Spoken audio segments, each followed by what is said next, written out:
Só para tentar dar um apoio aqui, recepcionando as pessoas, para poder, então, a gente seguir a reunião, tá certo? Abraço para todos, tenha uma ótima reunião. Obrigada. Obrigada. Então, gente, a ideia hoje é a gente... Estão ouvindo bem? Tudo bem? Tranquilo? Sim. Sim. Então, a ideia hoje é a gente retomar alguns princípios da organização pedagógica da escola organizada por ciclos de formação. Por que a gente sentiu a necessidade de se voltar para esse tema? Primeiro, porque a gente conta atualmente com muitos professores que não conheceram, que estão há pouco tempo na escola e há pouco tempo na rede municipal, que não vivenciaram, né, a experiência pedagógica que foi a implantação enfim, a pedagogia dos ciclos de formação nas escolas municipais. O segundo motivo que nos levou a pensar essa conversa de hoje, que vai ser uma conversa, e aproveito para dizer nesse momento assim, que vocês podem interromper a qualquer momento quando vocês acharem que tem algum exemplo para dar, porque muitos dos professores que estão, dos 52 que estão nessa reunião, com certeza muitos vivenciaram essas propostas, essas ideias que a gente vai resgatar nessa conversa. Então, sintam-se à vontade para interromper, dar exemplos, questionar, concordar ou discordar, porque eu acho que a ideia é essa. E a partir de uma provocação também da direção da escola, o nosso pedagógico, o nosso SSE, está muito estimulado esse ano para que a gente estude questões pedagógicas, para que a gente se volte para questões pedagógicas importantes, relevantes, né, para fundamentar e qualificar ainda mais o nosso trabalho na escola. Então, a nossa ideia hoje é tentar trazer um pouco como é que foi a trajetória, né, um pouco da trajetória da organização pedagógica dos ciclos de formação na rede municipal de ensino de Porto Alegre. Então, essa organização por ciclos ela foi implantada na rede a partir do ano de 1995, né, um contexto de debates da época tinha como foco, como ênfase, a questão do fracasso escolar e propostas como essa do ciclo tentavam valorizar a ampliação do acesso à educação pública através da inclusão das classes populares que efetivamente, majoritariamente, estavam à margem do sistema. Buscava romper uma lógica de exclusão que fazia com que muitos alunos, especialmente dos anos iniciais, repetissem o ano até evadirem-se, né? Então, o Brasil, em termos gerais, começa a superar essa defasagem do acesso, em termos nacionais, do segundo governo do Fernando Henrique, e, a partir daí, se ampliou o acesso à escolarização de forma muito significativa. Aí a questão passou a ser não só o acesso, mas a permanência e a qualificação. Então, essa proposta pedagógica efetivou-se nas administrações populares a partir dos anos 90. Por exemplo, no município de São Paulo, lembro que era a gestão Irundina, a prefeita, e o secretário de Educação não era ninguém menos do que Paulo Freire. Aí a proposta da implantação dos ciclos de formação em São Paulo, em Belo Horizonte, na verdade, o projeto todo ficou conhecido como Escola Plural, e aqui em Porto Alegre como Escola Cidadã. A base da proposta da Escola por Ciclos é formada pela busca da aprendizagem de todos os alunos. Eu lembro sempre a imagem da Esther Gross dizendo que todo mundo é capaz de aprender, né? Assim, quase como um mantra, todos podem aprender. A ampliação dos tempos e dos espaços escolares e a compreensão das fases da vida do desenvolvimento dos alunos é uma parte importante desse projeto. Superar a avaliação classificatória que se tinha, né, no projeto da seriação e a organização do currículo considerando outras fontes, epistemológica, sociopedagógica, socioantropológica. A proposta na íntegra dos ciclos de formação pode ser conhecida no caderno pedagógico 9 da SMED, depois a gente vai passar um link para vocês, vai colocar tanto esses apontamentos que fundamentam essa fala de hoje, quanto o caderno 9, a gente vai fazer links e vai passar para quem tiver interesse em conhecer mais aprofundadamente no grupo de WhatsApp da escola. Silvio, fala, querida. Eu tô com ele bem à mão, eu tô usando para a gente se valeu dele para o projeto do laboratório. Ótimo. Se alguém quiser, é só pedir que eu já posso botar até no Drive. Eu tô com ele aberto aqui no computador. Perfeito. Tá. Perfeito. Tá bom. E também tem Vlad, parece que no site da Tempa também tem PDF, né? Uma vez eu pesquisei ali também. Enfim, a base teórica, na verdade, que fundamentou o projeto, parte de Piaget, Vygotsky, Vallon, né, e Paulo Freire, evidentemente. As ideias fortes que permeavam a proposta dos ciclos é uma grande ideia de ampliação da participação, né, democrática dentro da escola, a questão muito importante da interdisciplinaridade, algo que foi se perdendo tristemente nos últimos tempos, mas que não pensava as áreas de conhecimento como coisas distantes e caixinhas separadas, mas, ao contrário, procurava buscar articulação entre essas áreas de conhecimento. A consideração da avaliação como um processo contínuo, né? Não apenas aquele sentido classificatório, como já foi mencionado, e a necessidade de conhecer melhor as etapas do desenvolvimento do ser humano e do desenvolvimento humano. Acho importante destacar que, como todo processo de mudança, foi muitas vezes realizado com muita tensão, né? Que se deu principalmente no momento da implantação dos ciclos nas escolas. Não era fácil, evidentemente, mudar uma lógica de seriação por uma outra que considerava a ideia dos ciclos de aprendizagem. Nesse sentido, eu até peço para o professor Paulo que ele nos traga algumas impressões que ele tem da sua lembrança da implantação dos ciclos em Porto Alegre, Paulo. Bom dia, Silvio. Bom dia, colegas. Bom dia. Me ouvem bem? Perfeito. Então, retomando a partir da dica do Silvio, das dificuldades de implantação, eu lembro que, quando chegou a proposta de ciclos, nós tínhamos passado, não muito recentemente, mas já tínhamos passado pela proposta da escola integral, comandada pela mão habilidosa da professora Neuza Canabarro. Acho que vocês entendem o que eu estou dizendo, né? E mais adiante a proposta do construtivismo, que, apesar de toda a competência, toda a fundamentação que tinha, e que nos levou a uma gama muito extensa de formações qualificadas. Houve um investimento pesadíssimo na formação dos professores da rede. Quando chega a proposta de ciclos, a rede estava um pouco retraída. Então, houve certamente uma resistência.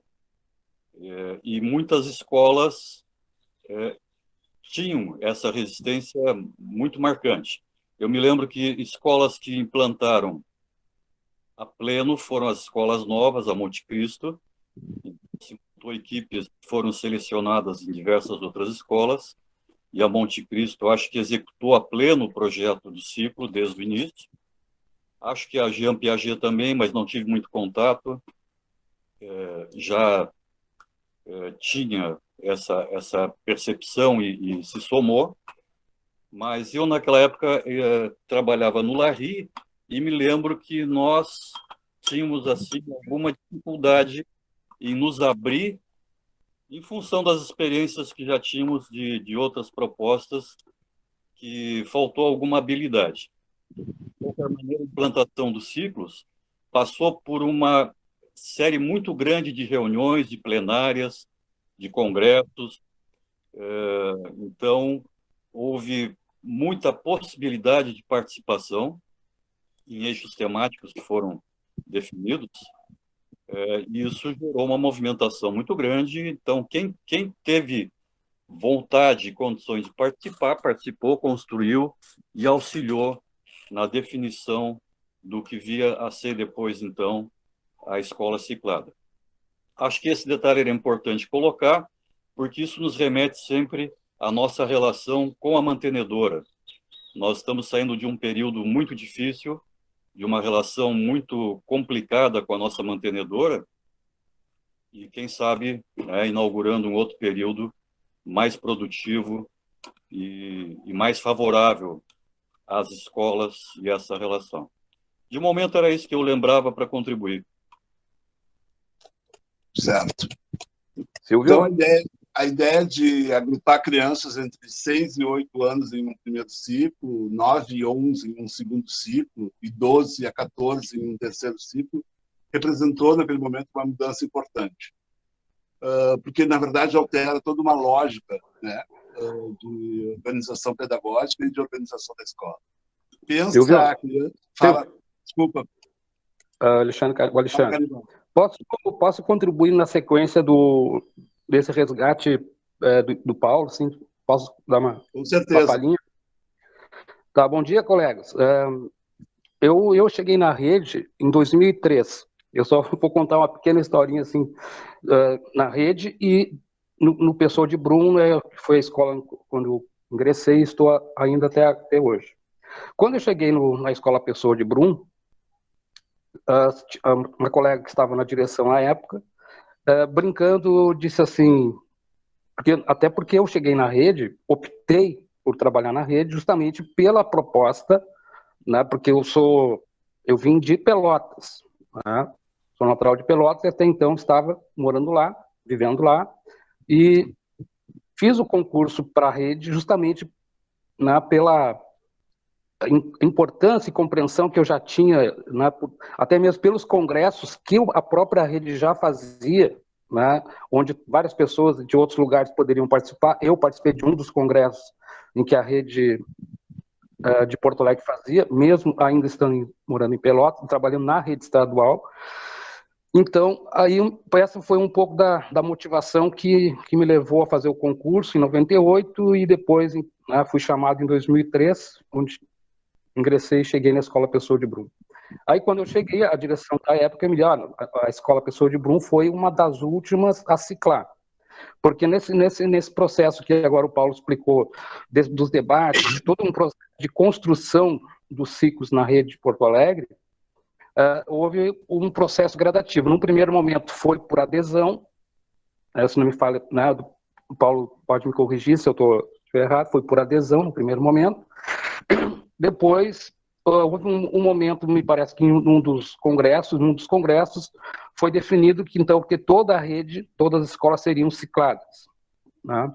E a brincadeira que eu quero só resgatar aqui, que quando eu cheguei no Brum, então a colega que estava na direção disse assim, olha, a Escola Pessoa de Brum foi uma das últimas, e aí, depois, no decorrer assim, da convivência na escola, eu acho que um pouco isso que o Paulo resgatou agora, pelo menos a memória que eu tenho na época, e que o Pessoa de Brum foi uma das escolas que resistiu muito ao processo de adesão à proposta de ciclos, então, em construção. Então, só para contribuir um pouco com meu trabalho até então na escola e nesse processo da escola. E eu quero também, e eu acho, claro, e aí de lá para cá, houve um processo de tentativas de sabotar o processo de ciclos, né? Houve uma tentativa no governo Fogaça, se não me engano, fizeram um levantamento, uma pesquisa na rede sobre qual era uma avaliação, né, sobre se a rede ainda estaria disposta e ainda querendo continuar com o projeto de ciclos. Pelo menos a rede demonstrou ainda a vontade de manter a proposta de ciclos, mas de lá para cá houve um processo de sabotagem, né, de alguma forma sempre, né, tentando alterar ou manter algumas coisas, manter ao mesmo tempo alterar e enfraquecer o processo dos ciclos, ao ponto de, nesse último governo ser o governo que mais tentou acabar com o processo de ciclos. Era isso. Eu posso contribuir, então, nessa parte meio histórica também. Primeiro, retomando ali o que o Paulo disse, né, sobre a Escola Monte Cristo, ela realmente foi uma demanda da comunidade através do orçamento participativo, que também era uma máxima aí, né, daquele governo na época, do Olívio, e ela foi construída pela demanda, né, da comunidade, então, do orçamento participativo, e ela foi já iniciada para ser como ciclos, né, sendo ciclada. Ela foi a escola pioneira, né, para isso, e as pessoas que quiseram trabalhar lá era justamente porque queriam participar dessa nova experiência. E confirmando o que o Canibal está contando, né, eu entrei na rede do município em 95, março de 95, e fui para o Pessoa de Brum. Então, eu participei desse processo todo, né, de estudo, de análise, de proposta, e sim, a nossa escola foi uma das que resistiu bastante, aquele grupo de professores da época resistiu bastante, né, e foi realmente uma das últimas a se tornar ciclada, né. Foi assim, meio que chegou um momento, depois das assembleias constituintes que haviam, de todas as NAIs, né, que os núcleos que iam nas escolas, os assessores pedagógicos, né, faziam estudos e conversavam. Chegou um momento que, sim, como o Canibal disse, todas as escolas iam ser cicladas, e a nossa, então, foi realmente uma das últimas. Não foi um processo muito fácil mesmo. É isso. Ótimo. Assim, inclusive, lembrando que a arquitetura da escola do Monte Cristo e da escola Jean Piaget, ela já foi pensada, né, arquitetonicamente para o Olívio Teixeira também, está me lembrando, já foi pensada para dar conta, né, da perspectiva de uma proposta de ciclos de formação. Então, como eu estava dizendo, agrupar as crianças entre 6 e 8 anos no primeiro ciclo, 9 e 11 anos no segundo ciclo, e 12 a 14 no terceiro ciclo, representava uma mudança de paradigma muito importante. Pensava a criança ou adolescente como alguém que pode desenvolver aprendizagens numa etapa mais ampla do que a limitante de um ano civil. Aí está, na verdade, a gênese do primeiro, do segundo, do terceiro ciclo, tal como a gente conheceu, também conhecidos como primeiro ciclo, ciclo A, segundo ciclo, ciclo B, e terceiro ciclo, ciclo C. É importante a gente fazer essas referências sempre, principalmente para o pessoal novo que chega na escola, porque a gente fala cotidianamente as coisas pressupondo que todo mundo, né, está apropriado e às vezes não é bem assim. Isso fica claro quando a gente pensa num processo de alfabetização, por exemplo, que pode e deve se desenvolver num espaço de 3 anos, por exemplo, né? Tirando aquela ideia que tinha que o aluno tinha que se ler e escrever no primeiro ano, por exemplo, né? Sair alfabetizado no primeiro ano, conforme uma combinação muito dinâmica, né, que leva em conta tantas interações sociais dessa pessoa, desse aluno, dessa criança, o desenvolvimento cognitivo e socioemocional. A organização por ciclos, bem como as demais medidas adotadas na rede, visavam desfazer também uma prática de separar os alunos que conseguem facilmente aprender dos que não conseguem, agrupando-os por uma faixa etária e por necessidades de interesse comum, facilitando a seleção de temáticas e removendo a ideia da repetência do currículo. Uma proposta pedagógica e uma organização escolar diferenciadas, ancoradas na inclusão, uma forte sentido de inclusão, e na permanência desse aluno na escola. Resgatando muito, essa é uma ideia também extremamente importante, um conceito extremamente importante, o resgate da autoestima dos alunos, né? Eu lembro muito dos documentos e dos movimentos todos da época, no sentido de que era fundamental resgatar a autoestima do aluno para que a gente tivesse um sucesso na aprendizagem. Porque, evidentemente, estamos falando de alunos das classes populares, onde estão a grande maioria das escolas, né, da nossa rede municipal. Especificamente, para melhor caracterizar esses 3 ciclos, eu pediria que a professora Adriana tentasse caracterizá-los um pouco de uma forma mais Então, gente, é interessante, ou parece meio óbvio, né, para muitos de nós, essa fala de eu dizer, eu contar o que é o ciclo A, o que é o ciclo B e o ciclo C. Mas, no momento em que nós recebemos tantos colegas novos na escola, e justamente sem ter esse entendimento, a gente chega, tu vai pegar uma A10, tu vai ficar com uma A20, as pessoas ficam desesperadas, e a gente viu isso e viveu, né, agora na entrada do ano, quando muitos colegas chegaram na escola, a necessidade, né, de falar sobre os ciclos e falar sobre o que é os ciclos, né. Resgatando um pouquinho antes de entrar na caracterização mesmo de cada ciclo, eu queria também lembrar que na implantação dos ciclos, a seriação eram 8 anos, não eram 9, e os ciclos veio como 9 anos. Então, também tem um fator aí complicador para que a escola consiga entender esse movimento de mais um ano, né? Agora são 9 anos no geral, né? Todo o Brasil são 9 anos. Mas na implantação dos ciclos, não. Eram só as escolas cicladas que tinham 9 anos, né? Bom, então, o que a nossa escola, né, conta com educação infantil ainda, né? O JA e o JB. Isso também é uma novidade, porque nem sempre foi assim, né? Denise, depois tu pode dizer que a gente... Sim. Desculpa, Adriana, só para relembrar que o Ciclos realmente foi implantado com 9 anos, mas lá no início, o primeiro ano, né, as turmas de A10, não tinham a matrícula obrigatória. Né? Obrigatoriamente, a matrícula tinha que acontecer a partir de A20. Os pais matricularem no JB ou A10 era opcional ainda. Eu não me lembro exatamente qual ano foi que se determinou assim que daí era obrigatório, o ensino de 9 anos, né? Que daí a matrícula era obrigatória a partir da 10 já. Isso aí. Então, na nossa escola, temos a educação infantil, JA e JB. JA faz 2 anos que nós temos o JA, nós tínhamos só o JB, 2 turmas de JB, que nos foi no governo do Marquesan, que foi nos imposto atender o JA, extinguindo uma turma de JB, ficamos com uma de cada. Tá? O primeiro ciclo, ele é o ciclo A, né?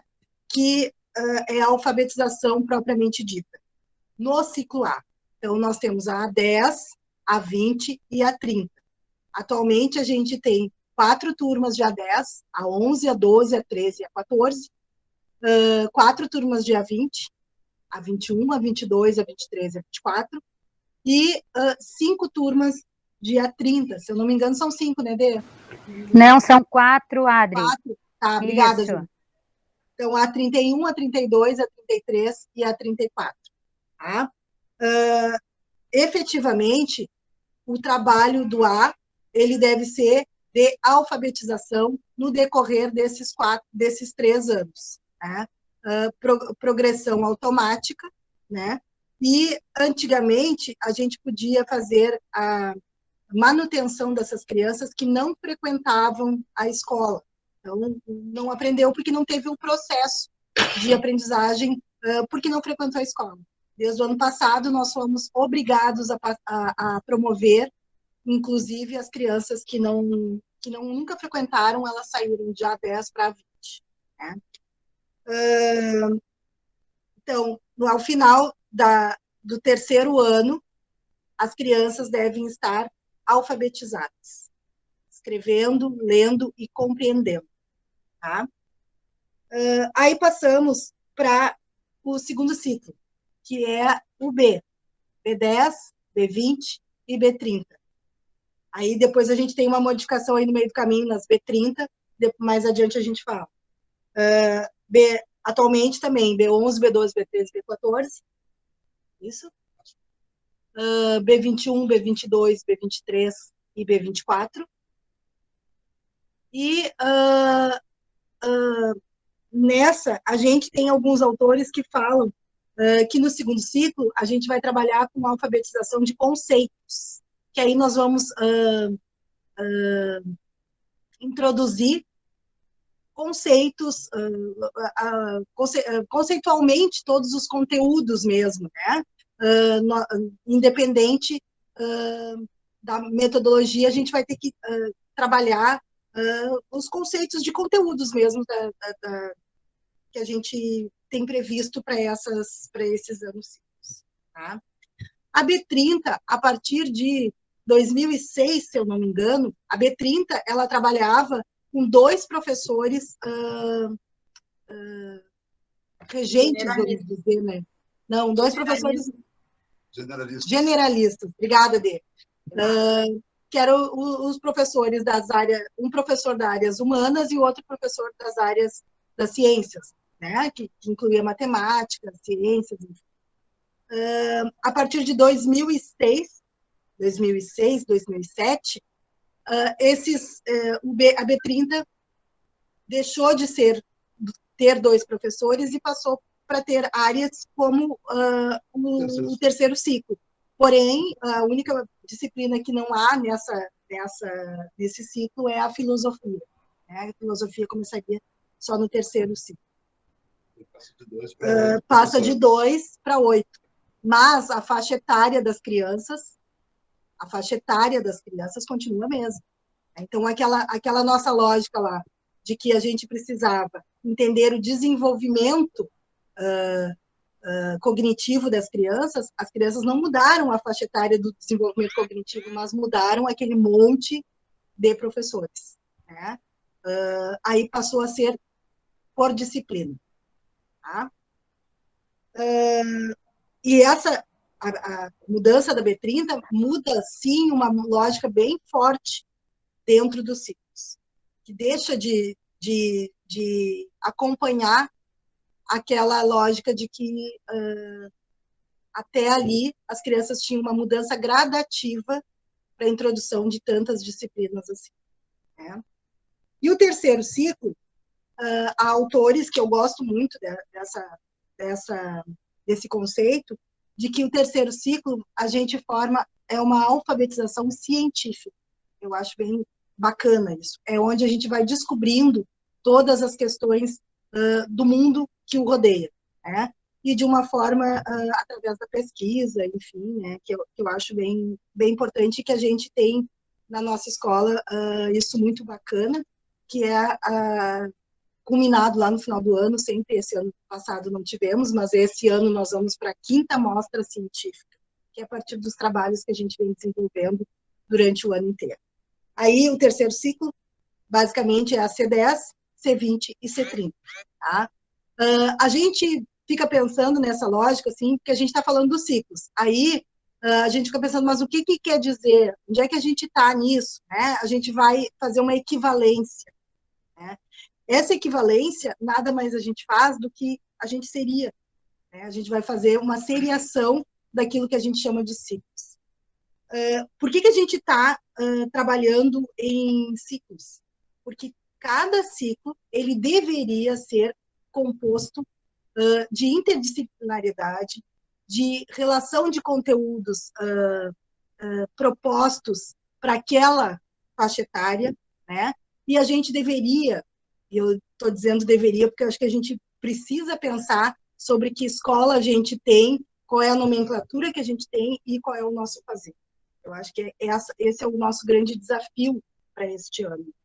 Então, era só para poder contar para vocês um pouquinho de como era e como a gente está fazendo, e aí a gente vai ficar nessa ideia de que a gente precisa, assim, fazer uma reflexão e pensar que escola que a gente quer.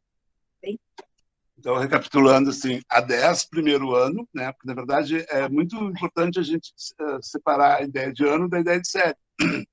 E a grande confusão se dá exatamente aí. Então, a 10, primeiro ano, a 20, segundo ano, a 30, terceiro ano, B10, quarto ano, B20, quinto ano, B30, sexto ano, C10, sétimo ano, C20, oitavo ano e C30, o nono ano. Agora, a C30 que a gente tem, que são os formandos deste ano, por exemplo, eles corresponderiam à antiga oitava série. Vejam bem, como a gente está em uma lógica de 9 anos, né? A correspondência que a gente tem que fazer é essa. A nossa C30 são alunos que antigamente eram, na minha época, pelo menos, eram alunos da 8ª série. Então, lógicas diferentes para a gente pensar. A gente tem que pensar na lógica do ano, não na lógica da série. Certo? Também é importante falar que, no meio do caminho, né, a gente está apresentando aqui os ciclos com as informações a partir de 95, quando ele foi implantado. Então, a gente tem um monte de anos aí nesse tempo aí, né? E uma das coisas que lá naquela época, lá a gente não falava, né, como a gente fala hoje, que o Silvio acabou de falar, primeiro ano, segundo ano, terceiro, quarto, quinto, sexto, sétimo, oitavo e nono. A gente falava primeiro ano do primeiro ciclo, segundo ano do segundo ciclo. E aí tu te vira para saber que ano é esse, né? Terceiro ano de segundo, terceiro ano do terceiro ciclo, né? Então, a lógica era essa, que a gente falasse os ciclos. Eu estou terminando, por exemplo, um segundo ciclo, vou passar para o terceiro ciclo. E essa mudança, ela era construída, né? E tinha uma lógica de mudança, né? A Aline está falando das turmas de progressão, mas mais adiante nós vamos falar da turma de progressão, tá? Só retomando uma questão importante que foi mencionada pelo Alexandre.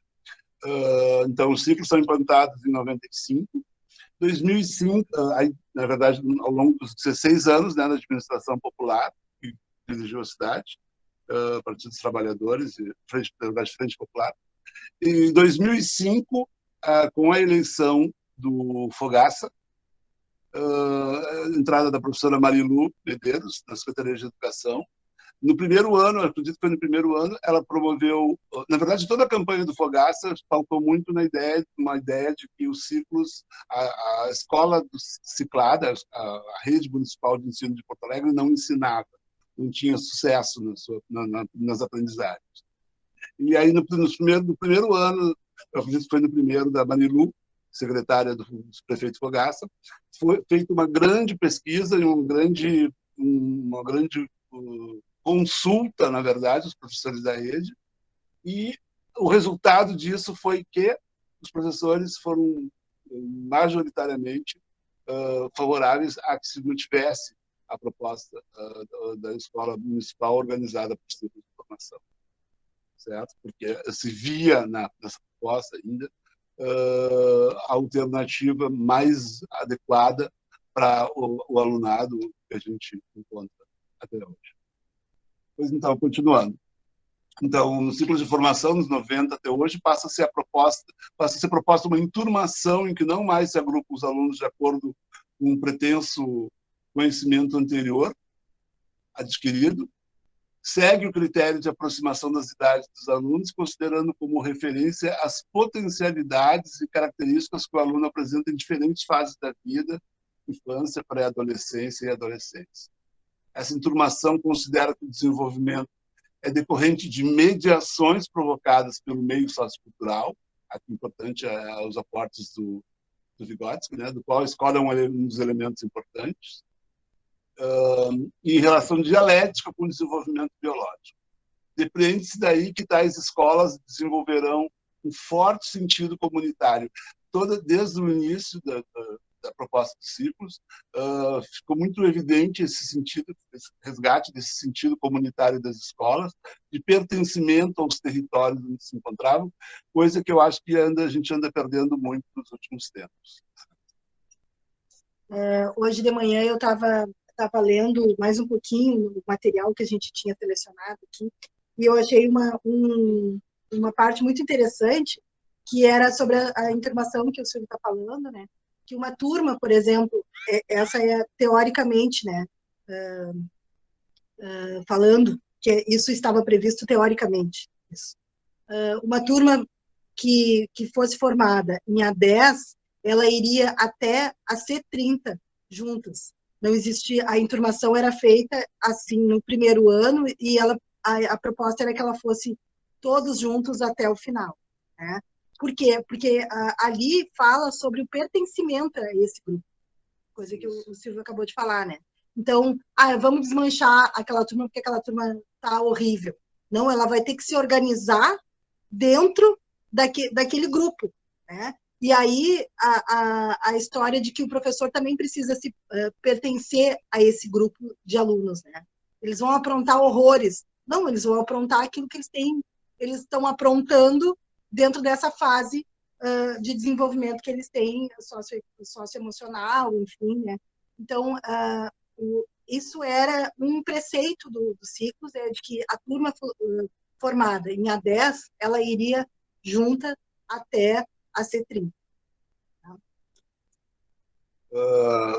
Resgatando alguma coisa que foi colocada aí nas perguntas, na verdade, volto a dizer que interrompam quando vocês acharem que pode ser contestado alguma coisa, porque a nossa ideia é que entre uma conversa.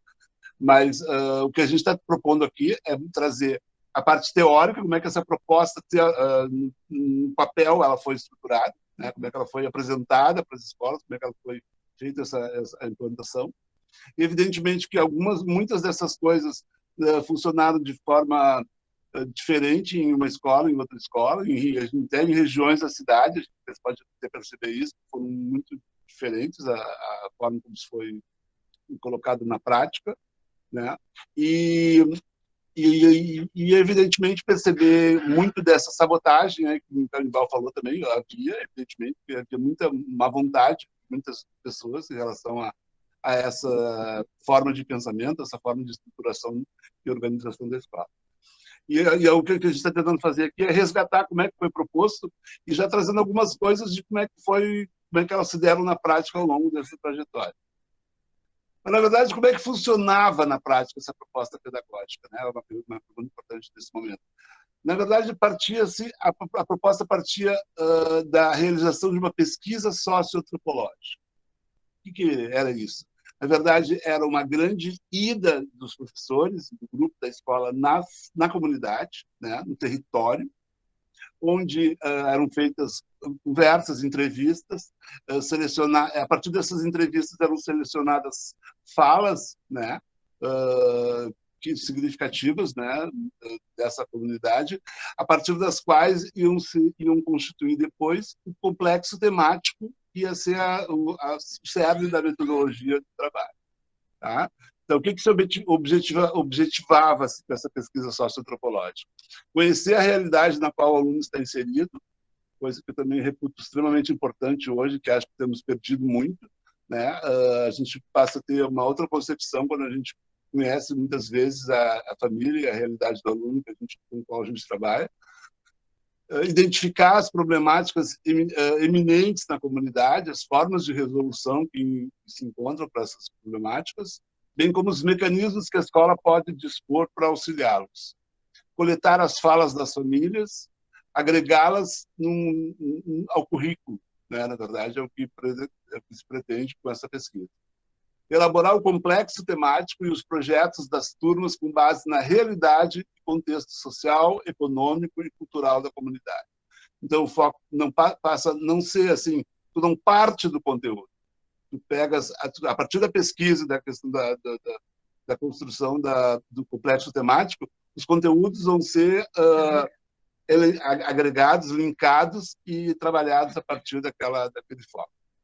Construir, então, planos de trabalho significativos que atendam aos anseios dessa classe popular, no que diz respeito à contribuição para superar essas dificuldades sociais. Transposição do senso comum, conteúdos consistentes e significativos a fim de que possam enfrentar o mundo do trabalho com qualidade. As falas oriundas da comunidade estruturam um complexo temático da escola, onde elegemos a fala foco norteadora desse complexo. O mesmo norteia as ações e projetos da escola, objetivando sempre uma ação transformadora na vida do educando e da comunidade local. Concomitante à construção do complexo temático, realiza-se uma pesquisa com os educandos a fim de configurar as problemáticas envolventes de cada turma, né, as especificidades de cada turma. O confronto oriundo do complexo temático, composto da fala das famílias, com a fala dos alunos, desencadeia os projetos desenvolvidos pelos círculos, turmas e segmentos da escola. Dessa forma, o currículo assume um compromisso com a realidade da comunidade local, sendo um elemento de mudança, né, dessa realidade, colaboração e de transformação. A perspectiva é de trabalhar com uma educação que parte dos educandos e não dos conteúdos, discutindo a real função da escola, que é de fazer as crianças aprenderem conhecimentos que serão úteis e significativos e que tenham sentido na sua vida. Desenvolvê-las em todas as suas dimensões e utilizar uma avaliação que realmente mostre o caminho percorrido pela criança na construção do conhecimento, que seja inclusiva e que trate o erro como possibilidade de superação. Quando eu entrei na rede, eu fui trabalhar numa escola que estava trabalhando, que o complexo temático era o valão, né? O valão para aquela comunidade, que era muito próxima à escola, era uma coisa muito presente, significativa, e a partir, então, daquela realidade daquele valão, se estruturou todo um trabalho. Eu era professor de geografia, de turmas de C10, mas para fazer o meu planejamento, evidentemente, que eu sentava com os meus colegas, com a minha supervisão, e a gente fazia um trabalho muito articulado, que, evidentemente, fortaleceu a comunidade no sentido de exigir demandas nos órgãos públicos que pudessem superar, né, a ideia do valão, como de fato ele foi, na verdade, foi resolvido o problema pelo DEMAI, pelo DEP, pelos órgãos municipais. Denise, complexo temático, tuas lembranças? Sim, sim. Ali na nossa comunidade foi feito, né, na época em que a escola estava passando pelo processo de ciclar a escola. Eu me lembro que se fez muitas formações a respeito disso e os colegas saíram, né? Eu não consegui participar porque eu trabalhava no outro turno em uma outra instituição, que não era nem de educação, e eu não conseguia participar porque os colegas iam à tarde na comunidade visitar, né? E o complexo temático, eu não vou ter certeza agora exatamente, mas me parece que foi a questão da identidade, né? Que surgiu muito forte. Eu me lembro de uma das frases da comunidade, que foram várias, é claro, e uma delas que embasou, dizia que o Paulo talvez possa me ajudar, que o lugar era bom, as pessoas aqui eram ruins, né? Que não, era muito interessante, causou um impacto na gente muito grande essa questão que eles tinham, né? Que eles viam como o local ali, o bairro era bom, mas que as pessoas é que eram o problema, né? Que traziam era com o complicador.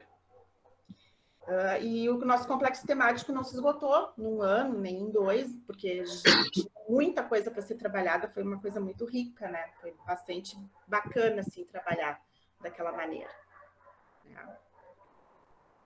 Eu não sei, Silvio, se eu já posso falar as coisas de como eram claro, as vontade. práticas, né? Porque a gente sabe que a organização hoje da escola está bem diferente, né? Não é, deixou de ser muita. Desculpa, meu telefone. São Paulo está me querendo. E aí tem algumas coisas que continuam, mas que já se perderam ao longo dos anos, né? Infelizmente, né? Nessa organização dos ciclos, as coisas práticas, né? De escola, né? A gente tem, assim, nós tínhamos, na verdade, né, os planejamentos coletivos, e a gente, nas quintas-feiras, após os recreios, né, nós tínhamos, então, reunião de professores, onde nós conseguimos sentar, muitas vezes, com todos os colegas, né, de todos os ciclos, para fazer planejamentos, e, obviamente, tinha a questão da burocracia também, né, os informes, que eram as coisas que a gente precisava ficar sabendo, mas também a gente tinha momentos, né, de planejamento, de reunião coletiva, para conseguir fazer essa coisa interdisciplinar que o Silvio trouxe antes, que era uma das características, né, que a gente tenta manter. Os colegas fazem isso muito bem, só que de uma forma assim, conversa de corredor, conversa de sala dos professores, e que a gente sabe que deixa a desejar na questão de conseguir sentar e planejar efetivamente da forma mais produtiva possível, porque fica naquela, né, gera muito mais trabalho, às vezes, porque a gente não tem esse momento mais. E isso eu acho que tem nos prejudicado bastante também, né? Não que as coisas não aconteçam, só que a gente sabe que com muito mais dificuldade para os colegas, né, para conseguirem sentar a planejar alguma coisa interdisciplinar. Tá? Nós tínhamos as reuniões, então, semanais, nós tínhamos as formações de sábado também, né, fora da escola, às vezes também nos períodos de recesso, né, no reinício, como a gente está tendo agora, e em julho nós tínhamos formações, tá? A organização dos tempos escolares, né, de forma contínua, né, com a concentração dos tempos em áreas, disciplinas específicas, e não a fragmentação durante a semana, né? Existem algumas escolas que implantaram blocos, né, para as disciplinas, e então tinha um tempo maior para estudo, certo? A oportunidade de espaços de aprendizagem diferenciados para dar conta das necessidades de aprendizagem específicas dos alunos, né? As salas de apoio, os laboratórios, que a gente ainda conta, mas que antigamente eram mais preservados. E eu digo, né, em relação ao quê? Tem uma falta de professor. Hoje em dia, biblioteca e laboratórios são os professores, né, depois os volantes, é claro, que primeiro são colocados, né, e a gente sabe que é uma necessidade óbvia da turma, mas tinha se tentava preservar, né, porque se sabia que atende a maioria dos alunos e é bastante necessário, né. As salas de recurso também. O incentivo na organização das aulas, troca de experiências entre alunos com saberes bem diferentes, né. As práticas avaliativas baseadas no diálogo, coletivas e direcionadas para o conjunto da escola, tendo como foco a melhoria do que se faz sem a perspectiva de exclusão. Tinha essa questão, né, o aluno, a avaliação do aluno, a gente tentava mudar a lógica, né, de comparar um aluno com o outro, a gente mudou bastante nisso, eu acho, né, de pensar o aluno como foco e parâmetro dele mesmo, de como chegou, de como está saindo. Né? Então, essa questão de coisas que a gente foi perdendo, como o Alexandre falou, né? De uma espécie de sabotagem, né? Então, a gente vai perdendo coisas ao longo do ano que acaba por... parece que descaracterizar, né, uma escola ciclada, certo? Além das reuniões e os laboratórios e os setores, né? Não sei se eu me lembro de outra coisa que tenha mudado. Nas reuniões a gente tinha também, como semanal, a gente conseguia se reunir com os colegas. Uma coisa interessante, os professores volantes, né? Tinham, o professor referência e o professor volante tinham na semana um período já no horário da escola, para que sentassem juntos, se reunissem e planejassem, né, para aquela turma em específico, para tratar daqueles alunos em específico, e o volante tinha períodos também junto com os professores naquela turma referência, né? E aí era uma combinação entre nós, professores, se naquele dia tinha alguma atividade prevista que precisava de apoio do professor volante, ele entraria junto, né, na sala de aula e ajudaria nessas questões. Ou então, né, uma combinação que era bem recorrente também, além dos períodos que os alunos teriam no laboratório de aprendizagem no contraturno, o professor volante, no turno mesmo da aula, ele, naqueles 2, 3 períodos que ele tinha semanal junto com o professor referência, era uma combinação que ele podia também retirar esses alunos, né, 2, 3, 5, dependendo da quantidade acertada entre os colegas, retirar dali e levar para uma outra sala em específico para conseguir trabalhar, né, as dificuldades, tentar ajudar com aqueles alunos que estavam tendo maior dificuldade para acompanhar. Hoje em dia a gente sabe que os professores volantes têm quase que uma característica de substituição, né? Eles entram naquela turma em específico no momento que os professores estão nos seus períodos de planejamento na escola. E não tem quase, assim, organizado dentro do período da semana específico que naquele período vão sentar juntos para planejar.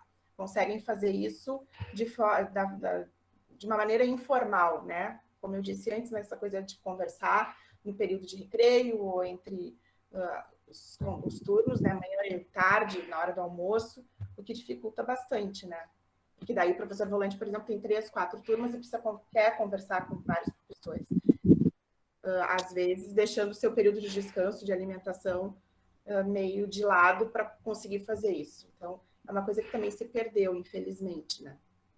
Isso é bem importante o que a Deia está falando, para a gente caracterizar o que é o professor volante, né?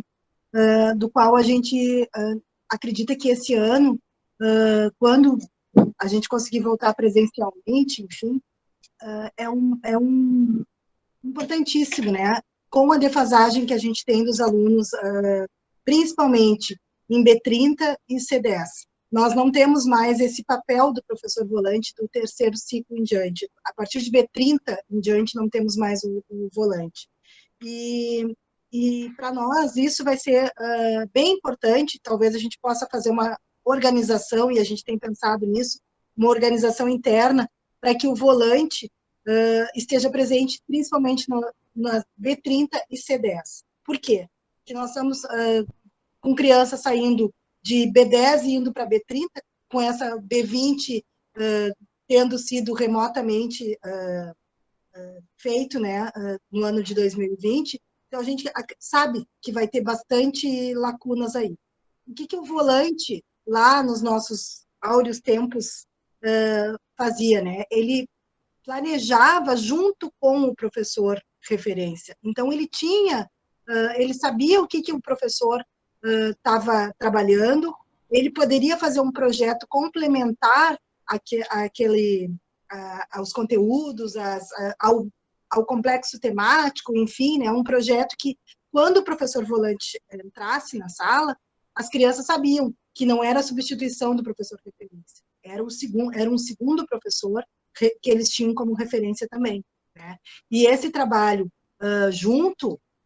em conjunto, complementar, em conjunto com o professor referência, é fundamental, né? Hoje em dia, obviamente, que não tem mais essa característica, e sim só a substituição, e não é isso, por que é só a substituição? Porque não existe os períodos em conjunto, os dois professores na turma, né? E isso tem até na proposta dos ciclos, ele tem até a carga horária de quantos períodos esse professor teria que ter dentro da escola. Tanto que nós tínhamos 14 períodos, né? Um professor 15. Referência, 14, depois passou para 15 e depois para 17. Né? Ele foi aumentando e diminuindo os períodos do professor volante. Né? Então, é importante a gente tentar resgatar algumas coisas assim da importância do professor volante, justamente porque a gente acredita que ele vai ser fundamental, obviamente, além do laboratório de aprendizagens, né, que a gente não abre mão esse ano, para poder nos auxiliar no resgate de aprendizagem dessas crianças. Sim, e a importância toda que tinha a reunião semanal, né? Porque se fazia uma reunião geral com todos os professores, a gente conseguia planejar questões maiores para a escola toda. Tínhamos momentos de reunião por ano ciclo, né, com os especializados daquele ano ciclo, que daí às vezes tinham que passar de reunião em reunião para conseguir planejar alguma coisa com seus colegas, com seus pares. Então, é uma coisa que semanalmente a gente conseguia conversar, conseguia fazer planejamento junto, realmente coletivo, né? Era muito mais fácil de se colocar em prática isso do que hoje em dia, por exemplo. Nós temos momentos bem poucos, na verdade, né, para conseguir fazer isso, a não ser, como eu disse, dessa maneira informal, que às vezes nos dificulta bastante, né? Só destacando, né, Denise, essa retirada da reunião semanal pedagógica das quintas-feiras fez parte aquilo que o governo Marquesan chamou de nova rotina escolar, né? Os professores que estão entrando, de repente, se ficarem ligados e associarem uma coisa a outra. Então, dentro da nova rotina proposta do governo Marquesan, secretário Adriano, perdeu-se aquele momento semanal da escola parar, quinta-feira, na hora do recreio, os alunos eram dispensados, os professores se reuniam, tratavam, evidentemente, algumas questões administrativas, mas tinham um espaço para planejar, pensar coisas da sua prática pedagógica da semana toda. Eu não sei se os colegas novos sabem que a gente trabalhava 4 horas e meia por dia, né? Porque o dia que nós tínhamos de folga, né, era, na verdade, uma compensação de horas trabalhadas a mais durante a semana, juntamente com as horas que nós tínhamos de planejamento, e aí, então, nós podíamos fazer nosso planejamento fora da escola. Hoje, são alguns colegas, ou pelo menos até a administração passada, eram alguns colegas que tinham essa possibilidade, se tivessem 40 horas na mesma escola, em sala de aula, né? Era o que estava se falando outro dia na reunião sobre AFES e ADES, né? E antes nós tínhamos essa compensação de horário para fazer o nosso planejamento fora da escola, além dos horários de planejamento, né? Dos nossos períodos de planejamento dentro da escola que nós tínhamos diluídos ao longo da semana também, né? E aí, nesse dia que nós não estávamos, os alunos, os professores de referência não estavam, os alunos eram atendidos pela professora volante e pelas especializadas. Mas que durante a semana também já tinham tido períodos, né, das especializadas naquela turma em específico, né? Então, é bem interessante isso, né? Esse momento que a gente tinha para conversar e para conseguir se reunir. Não sei se eu deixei alguma coisa de fora. Não, acho que é isso, a gente continua batendo bola e qualquer coisa tu retorna e retoma. Então, assim, lembrar que esse complexo temático foi uma metodologia utilizada não só na rede municipal, assim, muitas escolas, inclusive escolas privadas, utilizavam, eu lembro disso na época, né? Durante um período, especialmente nos 9 anos, o complexo foi uma forma de planejamento adotada na maioria das escolas de Porto Alegre, de 96 a 2004. Também em escolas de outras redes de ensino, essa forma de planejamento foi adotada, como eu disse. Constitui um planejamento de médio ou de longo prazo, ou seja, o complexo podia ser dar conta de um trimestre, de um semestre, de um ano, ou até superar ser mais de um ano, como a Denise mencionou. Pode envolver no mesmo trabalho todas as turmas da escola. Para que possa envolver todas as turmas, o complexo apresenta uma metodologia de construção de planejamento que prevê, após uma proposta inicial a ser desenvolvida por todas as turmas, o desdobramento, né, desse planejamento adequado às diferentes faixas etárias. Quais seriam, assim, os objetivos básicos desse complexo temático? Então, superar aquele ensino descontextualizado dos conteúdos escolares, né, aquela coisa assim que o conteúdo passava, não era mais aquela coisa que vinha assim, caía na cabeça dos alunos não sabendo de onde. Relacionar o sujeito à sua realidade contextual, trabalhar com a percepção e a compreensão dessa realidade, né? Fazer o que a gente chama muito comumente de leitura do mundo, estabelecer relações entre fazer e pensar, agir e refletir, ou seja, relações entre a teoria e a prática, compreender a realidade como uma totalidade, né, numa dimensão mais ampla, provocar o olhar particular de cada área do conhecimento sobre um problema a ser estudado. Então, por exemplo, no Valão, as ciências tinham uma contribuição e um olhar, a arte tinha uma contribuição e um olhar, a linguagem tinha uma contribuição e um olhar, com certeza que faz uma diferença no resultado final da proposta. Explicitar as relações entre o conhecimento que serão trabalhadas em diferentes áreas do conhecimento. Então, perseguida, uma outra questão, agora, que já foi colocada nas perguntas, mas que a gente retoma agora, é que, na verdade, historicamente, a rede municipal apresentou sempre uma grande distorção e idade série do município de Porto Alegre, né? E isso está na base da necessidade de pensar uma alternativa, que foram as turmas de progressão. O projeto da Escola Cidadã, né, e as ações desenvolvidas no cotidiano das aulas, a turma de progressão. A turma de progressão surge com a intenção de acolher, fazer permanecer e oportunizar experiências no espaço sociocultural da escola para todos os alunos e principalmente os que não conseguiam obter sucesso dentro da estrutura organizacional da escola tradicional. Na verdade, as turmas de progressão, que no primeiro ciclo era chamada de AP, do segundo ciclo de BP e do terceiro ciclo de CP, eram turmas menores, né, tinham no máximo 20 alunos, eu acredito, o documento propõe isso, e que tinha na sua clientela, digamos assim, basicamente aqueles alunos que tinha todo um perfil da evasão. né, que os alunos que não conseguiriam, da forma tradicional, manter-se na escola por diferentes motivos. Qual é, pois, a identidade e a singularidade, né, do trabalho pedagógico dessas turmas? Em que se diferenciam essas turmas de progressão, né? Quais eram as atividades propostas? As atividades eram diferenciadas para essa turma, a forma de trabalhar era diferenciada para essas turmas, né? São várias perguntas que a gente pode fazer. Como reconhecem as próprias professoras que atuam junto às turmas de progressão?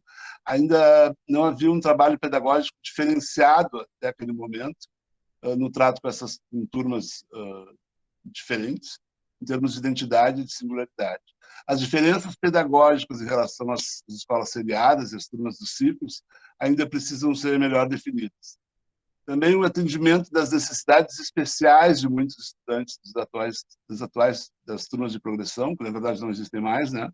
Precisa ser tecnicamente estruturado e acompanhado. Na verdade, é importante a gente ouvir um relato de uma pessoa que trabalhou com turma de progressão na nossa escola. Eu acho que ela vai dar bem a dimensão, né, do que esse trabalho tinha de diferente, que é a professora Karen. Né, Karen? Bom dia, pessoal. Eu peço desculpas, não vou abrir a câmera porque eu estou no escuro, estou com uma crise de enxaqueca, mas vou falar um pouquinho, então, da minha experiência com as turmas de progressão. Eu entrei na escola em 2011, fui volante, e no fechamento de quadro para 2012 me ofereceram uma turma de progressão. A turma BP, né, do segundo ciclo, era uma turma que ninguém queria. Vários colegas me assustaram, disseram que eram turmas horríveis, muito difíceis, mas eu não tive muita escolha, eu aceitei. Eu aceitei essa turma e eu fiquei por mais 3 anos, né? Mas fiquei com 4 anos trabalhando com turmas de progressão do segundo ciclo. Em 2012 eram 2 turmas na escola de BP, tinha uma turma de manhã e uma turma à tarde, eu trabalhava com a turma da manhã.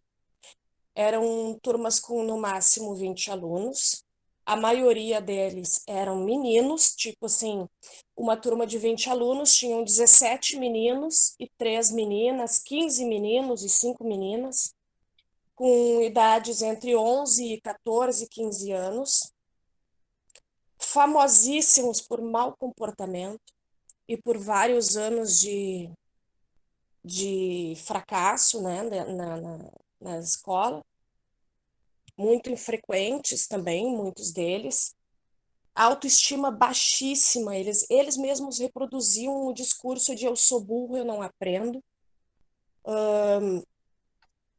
Turmas com diversos níveis de aprendizagem, assim, eu tinha alunos pré-silábicos, muito bons em matemática, e outros escrevendo e lendo e que não faziam uma conta, né, não somavam, não sabiam contar, não tinham a noção da construção do número. O que demandava, como disse ali o Silvio, diversos planejamentos. Eu tinha vários planejamentos personalizados praticamente, né? Tinham alguns alunos de CIR, alguns com laudo, outros sem, que esses objetivos para esses alunos eram construídos junto com a professora Carol, que era professora de CIR da época, e também tinha uma estagiária que ajudava na turma com esses alunos. Os outros alunos tinham currículos adaptados, né, construídos junto com a supervisão.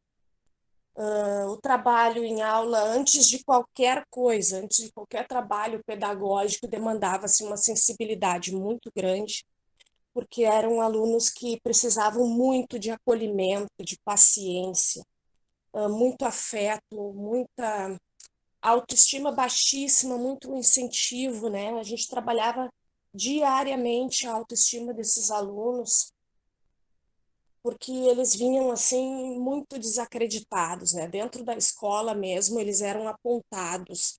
E eu vou dizer assim, não só por alunos, mas também por colegas. Então, eu preparava cadernos de atividades, vários, um de acordo com o nível de aprendizado de cada um, sempre deixando claro para eles mesmos ali, né, que cada um aprende de um jeito e no seu tempo, nem todo mundo aprende junto e igual, né. Eu tinha um cuidado para que nenhum aluno se sentisse diminuído. E todo esse material, ele servia como instrumento de avaliação, né? Eu escrevia bastante também sobre esses alunos. Cada aluno eu escrevia. Cada pequeno avanço, cada palavra que eles aprendiam nova, cada dificuldade ortográfica que eles venciam, tudo era anotado. Tudo o que funcionava para um, o que não funcionava para outro, tudo era anotado, porque isso facilitava muito e ajudava na avaliação contínua deles, né?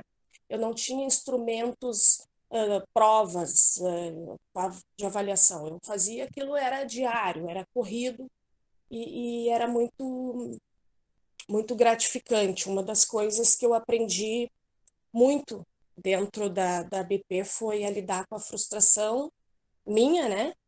E também a valorizar cada pequeno avanço desses alunos. Às vezes eu tinha 4, 5 atividades diferentes em execução na sala de aula. Era uma loucurada, assim, né? Uma confusão, muitas vezes, porque cada aluno tinha a sua demanda, a sua dificuldade, as atividades diferentes, mas era uma coisa muito legal, porque eles não tinham... Eles trabalhavam bastante, trabalhavam bem. Isso era uma coisa que eu tinha um cuidado muito grande assim com eles, era valorizar qualquer coisa que eles conseguiam fazer, o mínimo possível, né? E sempre valorizando assim, eu não consigo escrever essa palavra, tu não consegue escrever essa, mas tu escreve essa, tu é muito bom em matemática, tu é um ótimo goleiro, como eu me lembro muito do Alan, né? Tu é um ótimo goleiro, eu sempre procurei valorizar muito cada detalhe desses alunos, porque a autoestima era muito baixa. Eu aprendi também a escrever pareceres descritivos, iniciando sempre na exaltação das qualidades desses alunos, né? Essas famílias vinham muito acostumadas a receber avaliações falando dos fracassos, das dificuldades. Então, eu precisava fazer com que essas famílias também acreditassem nesses alunos, né? Então, esses pareceres descritivos eram escritos assim, sempre exaltando a qualidade, as qualidades que eu achava, né, deles, sempre com muita paciência também para entender, porque era muito difícil para eles deixarem para trás esse estigma de aluno burro, né, que eles traziam. A Suzete foi minha supervisora e ela foi super, acompanhou esse trabalho, o desenvolvimento de cada aluno, quanto eles precisavam de que a gente acreditasse neles, no potencial deles. Eles começavam o ano assim bem cabisbaixos, bem desacreditados, e eles terminavam o ano assim orgulhosos, né, se chamando os BP, eles tinham um orgulho de fazer parte daquela turma, assim. Então, eu só parei mesmo de trabalhar com essas turmas, eu recebi essa turma assim com medo e só parei de trabalhar com essas turmas porque elas acabaram, porque era um trabalho assim muito bonito, muito bom. Eu gostava muito de trabalhar com essas turmas. Espero ter contribuído com o meu relato. Com certeza. Sabemos como deve ter sido importante para essas pessoas e o vínculo que tu deve ter com elas até hoje, inclusive, né, Karen? Tenho, inclusive, teve uma turma que depois me abandonar. Quando eu chegava na turma, eles estavam todos dentro da sala. Eu tinha que chamar alguém para tirar eles, para levar para a sala.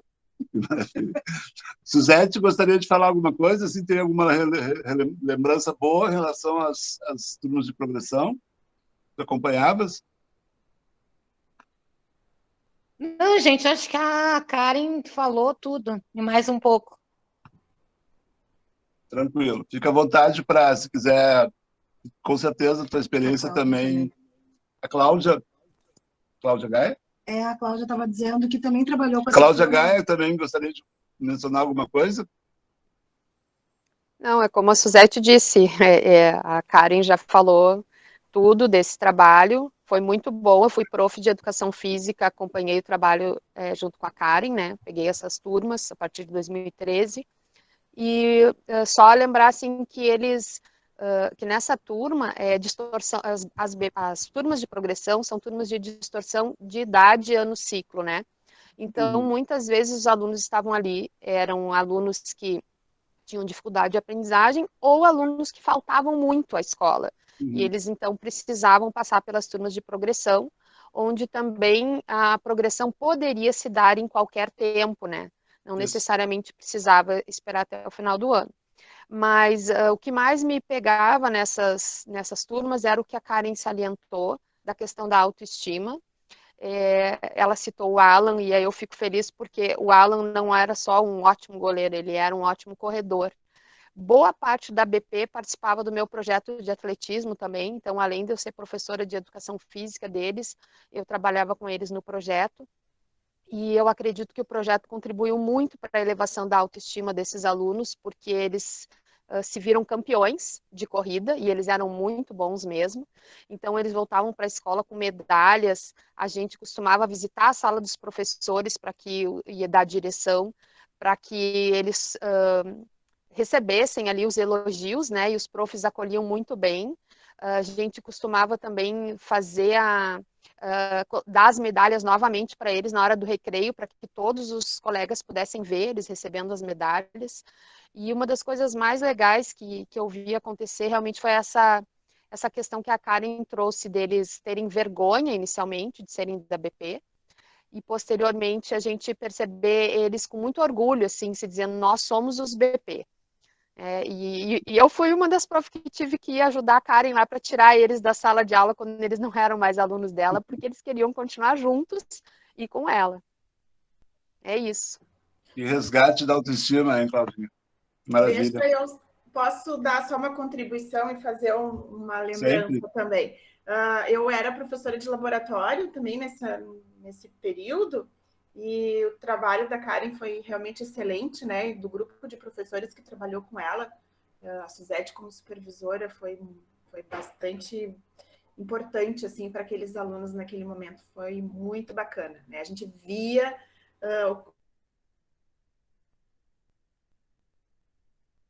Está travando, Deu. Trancou. Ah, que pena.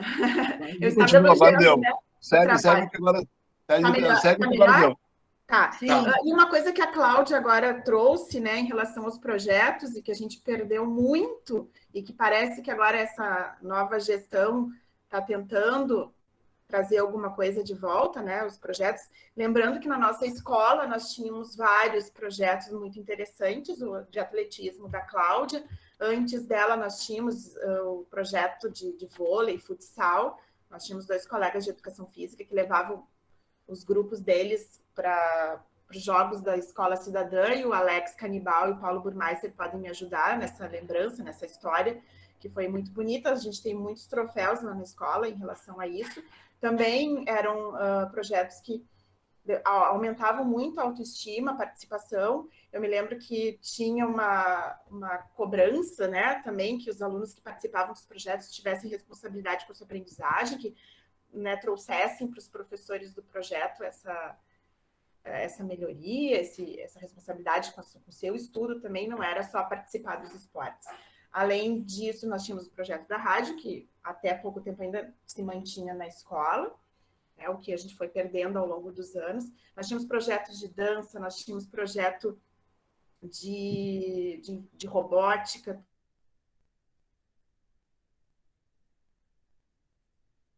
Travou de novo. Oi? Travou de novo. Agora vai, segue. Dá uma travadinha, mas depois ele segue. Oscilando.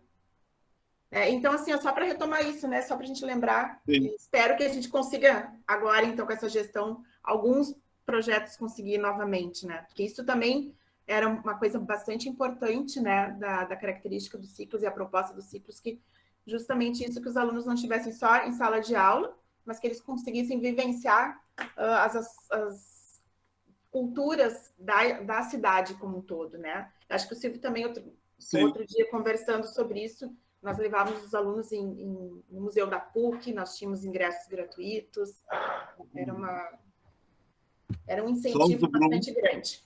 A Cláudia está lembrando do projeto Sons do Brum também. Exatamente. E da sustentabilidade também. Isso, muito obrigada, Alexandre. Eu lembrei dele ontem e esqueci de falar neste momento. O projeto da sustentabilidade, os Sons de Brum, que foi agora, por último, com o professor Cassiano. Muito tempo atrás teve o projeto Team Música nas Escolas, né, que daí era uma parceria, mas que acabou dando a rádio para a escola, foi a empresa que nos forneceu algumas coisas na época, né, dentro desse projeto. Então, eram coisas bastante interessantes que, ao longo do tempo, né, nós fomos perdendo, infelizmente. Era isso. Certo, obrigado. Então, retomando, acho que ficou bem caracterizada as particularidades, as especificidades dessas turmas de progressão, né, e a importância delas. Lembrando que elas eram provisórias, na verdade, em um determinado momento, esses alunos iam para o ciclo seguinte, né, ou para o ciclo seguinte, né, portanto, elas não eram permanentes, não eram previstas para serem permanentes. Nessa proposta dos ciclos também há importantes modificações do quadro de recursos humanos, né? Além do professor referência, já foi falado aqui a questão do volante, né? Também chamado de itinerante em algumas escolas. A questão da língua estrangeira também foi uma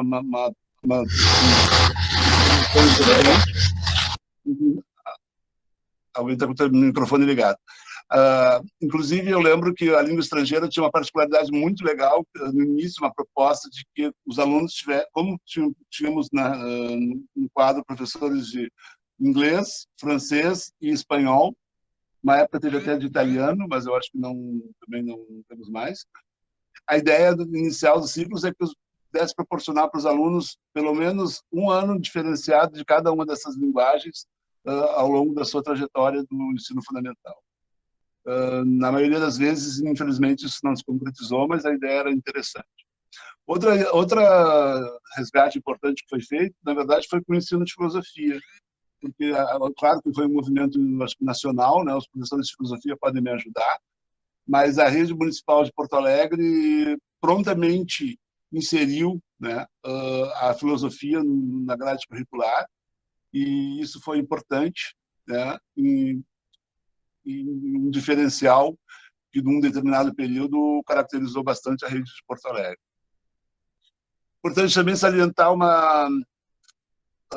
como eu já falei, aquela crítica severa que a escola organizada por ciclos não ensina, né? Eu acho que a partir de tudo que a gente está falando aqui, a gente está tentando ajudar a desconstruir um pouco essa ideia de senso comum, né? Porque, na verdade, tem muitas coisas envolvidas aí que não são consideradas.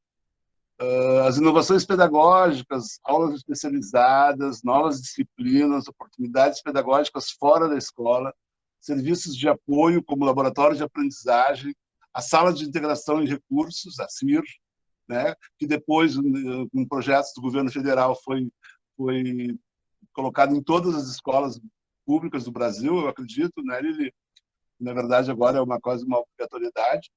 Salas ambiente, hora do conto, oferta de 2 refeições em cada turno de trabalho, embora, na verdade, fazem parte de uma proposta de qualificação curricular que, com certeza, precisa ser bastante considerada. Deixa eu ver aqui no meu roteiro. Eu gostaria de retomar aquilo que a Denise tinha mencionado anteriormente. Uma outra diferença, né, nesse período de implantação dos ciclos, dessa fase inicial, pelo menos até para agora, que é muito marcante, era que dispunhamos de muitas atividades culturais para a escola.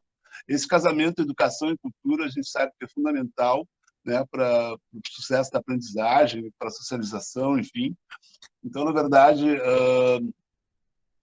não só projetos como foram mencionados, muitos projetos de fotografia a gente tinha nas escolas, projetos de rádio, mas a participação na Feira do Livro, ida dos alunos em concertos de música clássica, visitação a museus. Na verdade, até o tempo que eu estive na Secretaria de Educação, as escolas tinham garantidas anualmente uma cota de ingressos gratuitos para o Museu da PUC, Então, todos os anos, as escolas municipais iam para o Museu da PUC.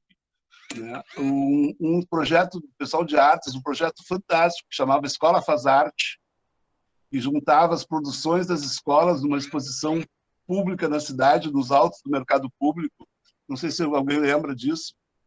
Fantástico, era uma coisa assim também que trabalhava nessa lógica da valorização dos alunos, da elevação da autoestima. Imagina um aluno ter um trabalho seu exposto num lugar público da cidade. Tínhamos ônibus, como a Cláudia mencionou, tínhamos ônibus, na verdade, é verdade. Exato, eu ia comentar exatamente isso agora. Nós recebíamos uma verba específica para gastar com ônibus para levar os alunos a passeios. Era uma verba dada só para isso. Sim, a questão da figura do coordenador cultural, né, que foi implantado justamente para poder dar conta de todas essas atividades culturais, tanto dentro da escola quanto fora da escola, né? E que hoje o que abarca o coordenador cultural é a supervisão, porque essa figura não existe mais no quadro, né, a partir, obviamente, do governo marquesano. Tem tantos outros ali, né? Então, eu acho que, basicamente, eu acho que a gente deu uma visitada, né, uma revisitada por todos os ciclos, o que foi a implantação dos ciclos, o que foi essa mudança para a rede municipal, né? E a gente sabe que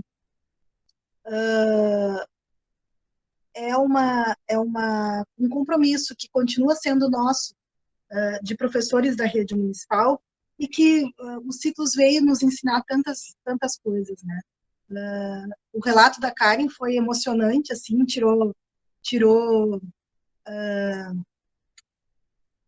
o suspiro de tanta gente, assim, de o quanto a gente faz na escola, né? E o quanto o nosso objetivo maior são os alunos, e isso é o que nos faz levantar e sair de Porto Alegre e a Restinga todos os dias, né?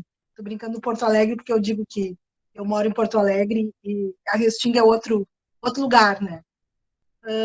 E o quanto para nós, assim, ela é importante, né? Aquela comunidade é importante, mas que também a lição é que a gente precisa conhecer a Restinga de uma forma mais aprofundada para fazer o nosso fazer, né? O nosso dia a dia estão fazendo sentido mais para eles do que para nós também, né?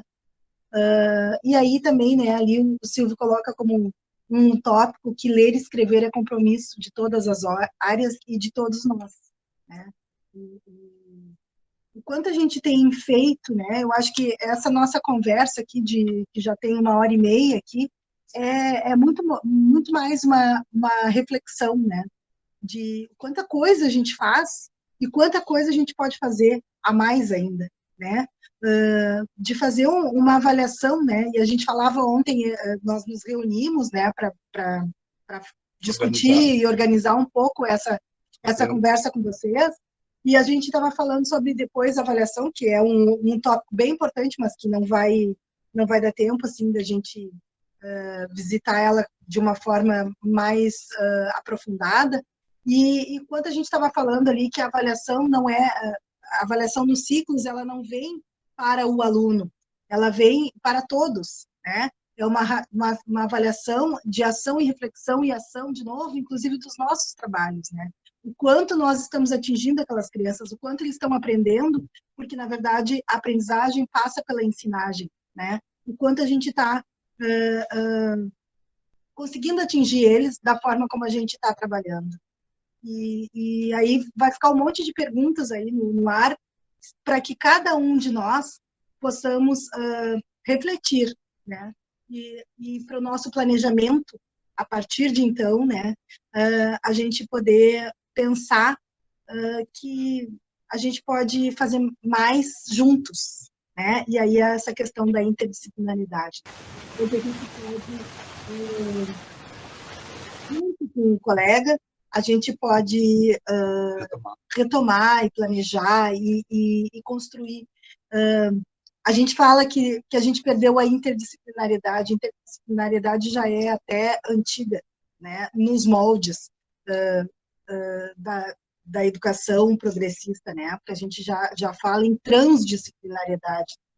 E, bom, se a gente conseguir perder a interdisciplinaridade, que difícil a gente retomar, a gente pensar em transdisciplinaridade, né? Mas eu acho que esse é o desafio, né? A gente, o tempo inteiro, ser desafiado para propor mais coisas que atinjam realmente os nossos alunos, que a aprendizagem deles façam sentido na vida, né? E aí Paulo Freire nos ensinou desde sempre, né, que a escola precisa fazer sentido para todo mundo, né? Na verdade, assim, a gente não quis fazer um inventário de tudo que a gente perdeu, assim, uma lamentação, não é longe disso, mas assim, resgatar coisas ao longo dessa trajetória que a gente, vendo agora, mais do que nunca, tem toda a certeza de como são importantes, né? E que, por que não retomar muitas dessas coisas, né? Eu acho que cabe estar nas nossas mãos. Para isso, a gente não precisa de governos, felizmente, a gente não precisa de uma bênção da Secretaria de Educação. Na nossa prática cotidiana, a gente pode retomar muitas dessas coisas, né? Como escola, a gente está desafiado nesse sentido, que nesse ano que a gente vai ter que repensar um pouco o nosso currículo, adaptar o nosso currículo, né, as defasagens que os alunos vão estar aparecendo já no início do ano, o sentido desse trabalho de sentar junto, né? Então, eu acho que, na verdade, a ideia é essa, enquanto supervisão, de a gente não perder de vista esse sentido de um trabalho coletivo, né? Outra coisa também, e de tentar resgatar também tempos e espaços de estudo e formação, né? Eu acho que o professor que não estuda, ele com certeza está fadado ao fracasso. E eu acho que o nosso projeto esse ano, com certeza a gente vai perseguir momentos e possibilidades de onde a gente possa estudar, e convido a todos que quiserem. Agora, por exemplo, eu estou estudando a Base Nacional Curricular Comum, já aviso aí para meus colegas do segundo ciclo, que inclusive é um dos temas da formação da SMED, sexta-feira. Acho que seria super importante as pessoas se ligarem e participar, porque eu acho que é um dos caminhos que a gente vai ter, né? Se apropriar melhor da Base Nacional Curricular Comum e ver de que forma que ela possa significar, fazer sentido, né, para o nosso trabalho pedagógico. Pessoas que querem manifestar-se, por favor. Eu queria dar uma contribuição. Não sei se estão me ouvindo. Estão me ouvindo? Sim, estamos te ouvindo. Tá, ótimo. Assim, eu estava trabalhando também com uma CP, na época que a Karen estava com a BP dela, e a gente, não são turmas fáceis, né? Vendo a dificuldade que a gente tinha, a gente fez algumas trocas, e uma coisa muito legal que eu achei que a gente conseguiu fazer foi os meus alunos da CP buscarem os alunos da BP dela para trabalharem juntos para pintar um quadriculado que fica ali entre a direção, entre o bloco 2 e o bloco 3 da escola. E isso trouxe faz bem para eles, né? Produzirem alguma coisa, verem que são capazes de fazer alguma coisa e fazer essa integração entre as turmas de uma forma sadia. E interessante que os alunos dela, mesmo sendo um pouco mais novos que os meus, eles respeitavam, seguiam as orientações que recebiam dos mais velhos. Eu acho que a gente pode fazer muito isso na escola, assim. A gente já fez também com o pessoal do jardim, né? A gente pode tentar integrar os alunos mais velhos com os mais novos para fazer essas trocas. Pensar em coisas assim. Eu acho que seria bem... Eu gosto quando isso acontece. É isso. Com certeza. Respondendo já para a Liv, que fez um comentário bacana ali nas mensagens, a nossa formação do dia 18 vai ser, eu posso adiantar que vai ser na temática étnico-racial, na verdade a SMED deixou de fora, mas a gente vai, com a parceria com o Grupo Africanidade, proporcionar também um momento de reflexão que com certeza é importante, matemática que pode ser trabalhada por todos os ciclos, pela EJA, e não vamos desperdiçar essa oportunidade. Mais alguém, gente, gostaria de... Eu gostaria. Fala, Vládio, querida.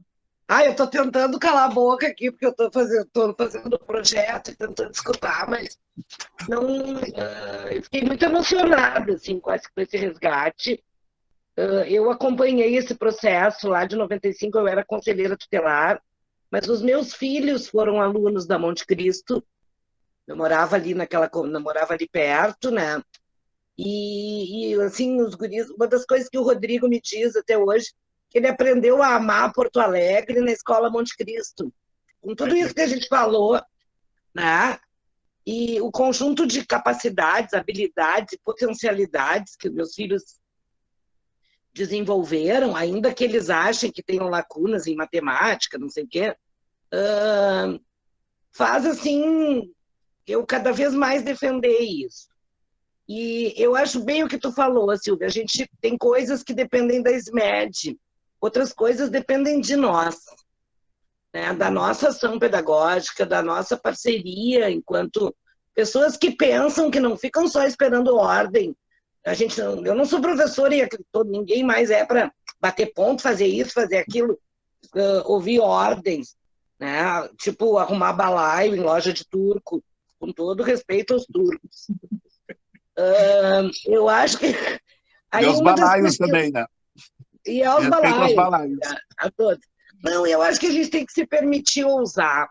Uma das coisas que acho que ficou gritante no ano passado é a grande dificuldade de comunicação que os nossos alunos, as suas famílias têm. Isso envolve, para além da leitura, a compreensão, o uso do WhatsApp.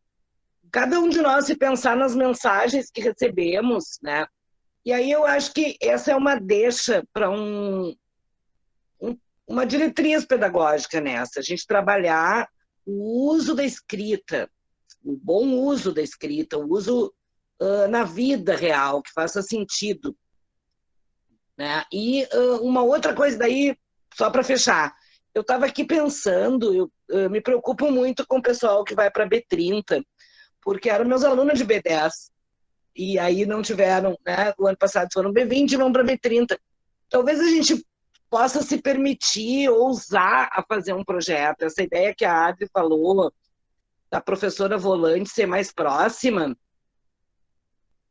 talvez se permitir assim, fazer uma pessoa que acompanhe a turma, criar uma situação que a referência que até a B20 eles têm e que vai ser tirada deles, assim, eles não viveram isso, essa transição, que a referência seja uma figura mais presente. E pode-se criar mecanismos de registro em livro, de acompanhamento, uma pessoa que tenha um período por dia ou 2 meio períodos para acompanhar esse crescimento e não jogar as crianças num universo de 8 professores, cada um do seu jeito e tal. Essa é uma ideia. E acho que a gente tinha que ter o uso da escrita, a leitura, como grande eixo, assim, a partir de agora, sabe? Ládia, só para te adiantar, assim, que a gente tem falado sobre isso desde janeiro. E a gente tem uma preocupação, inclusive a gente estava querendo levar essa proposta do volante de B30 para a SMED.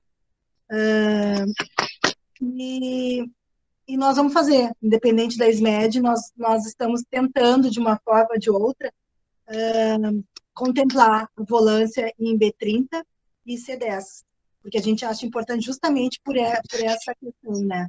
As crianças não foram preparadas para estar em B30 e nem em C10, porque as de B20 estão indo para C10, né? A gente tem essa preocupação.